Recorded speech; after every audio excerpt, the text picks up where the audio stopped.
Now turns to Part 3. Part 3. You will hear an interview with Professor Green from a local university which enrolls a large number of overseas students in its courses. He is talking to Indra, a student representative, about the importance of attending lectures.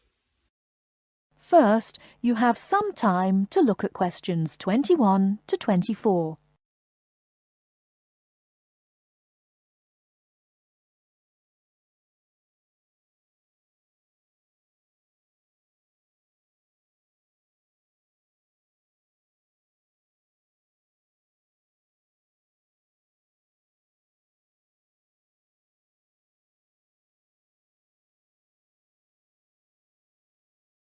Now, listen carefully and answer questions 21 to 24.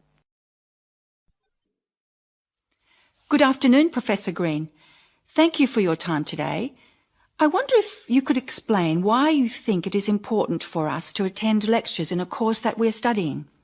Well, despite the increasing dependence on online communication these days, I do think it is important. Apart from delivering the content of the lecture itself, I believe that there are some general communication benefits from having large groups of students together in one place. For lecturers, it is an opportunity for us to address many students together at one time. For students, it helps you to feel part of the wider learning community who are following the course. You can interact with each other both before and after the lecture to discuss the ideas and content, networking with each other and comparing your notes. But isn't most of this achieved, as you said, these days through online communication? Well, lecturers do communicate with students online, of course, but we usually only give a summary or notes of the lecture, so there are significant differences. When you go to lectures, you get more of an insight into what the lecturer considers important. We give additional commentary and anecdotes, and by voice emphasis, we can alert you to the key concepts, theories, and issues of the subject. By not attending lectures, you might miss crucial information about what we are expecting in an assignment. You know, these extra things can make a difference. Okay, but there are tutorials. There is a lot of interaction between students and lecturers in tutorials. Can't all this be done in tutorial discussion groups instead of having lectures? Yes, to some extent. But during lectures, the lecturers can sensitise you to the debates and the controversies that are dealt with in the literature. This can help you think more critically about the subject. So then, when you come to the tutorial, you'll be able to come with some questions and ideas for discussion. The result of this is that the tutorial class will be more beneficial for everyone who attends.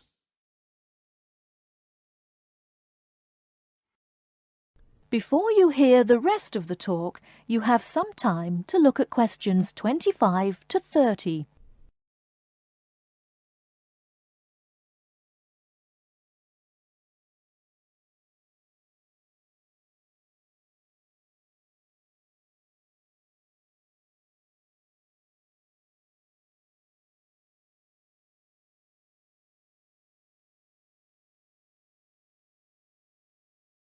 Now listen and answer questions 25 to 30.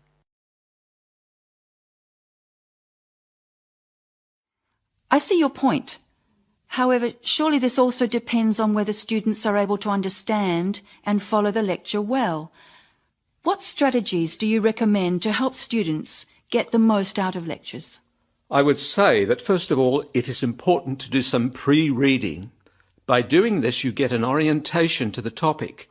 You'll become familiar with the key terms, and you'll be able to follow the lecture points more easily. I also think it is good to arrive early to collect handouts and to find a seat where it is easy to see and hear what is going on. Then, importantly, during the lecture itself, you need to be attentive.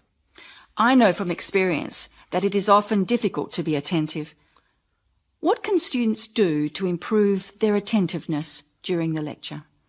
I think that there are two keys to following a lecture successfully: using the visual cues and using active listening techniques. By maintaining eye contact with the lecturer and following how the lecturer makes use of the slides, whiteboard and so on, you are using the lecturer's visual cues, which help make the structure of the information clear and give you a sense of what's important. Then, using active listening techniques will also help you to process the information. What do you mean by active listening techniques? Well, you need to pay attention to the methods the lecturer uses to highlight important information. As I said before, in the spoken language of a lecture, we get the benefit of things such as stress and intonation, use of examples and anecdotes, as well as the language signals used to show relationships between ideas. Yes, I see what you mean. These things will be missing in written summaries. And what about taking notes? Does that help? Taking notes helps you to concentrate, so I would certainly advise you to do that. It's difficult to listen and write good notes at the same time, so it does take some training. Yes, taking notes needs a lot of practice, I've found. Do you have any other advice? Well, I can't finish without stressing the importance of formulating questions while you are listening. During the lecture, you should ask yourself questions about the content of the lecture and the points you are following. Ask questions like, what are the benefits or problems? What other examples are there? How does it work? Why does this happen? This will keep you focused and actively engaged in the content of the lecture. Professor Green, thank you very much for your valuable tips and your time today. You are very welcome. That is the end of part 3. You now have half a minute to check your answers.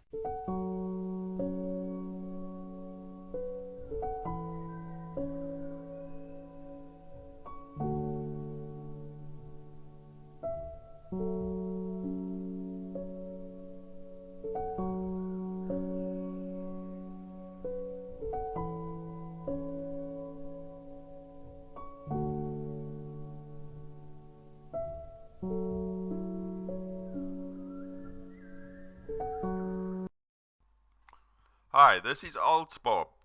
I would very much appreciate it if you could like, subscribe and share this video, as this will enable me to help more IELTS students reach their IELTS goals. Very much appreciated. Thank you.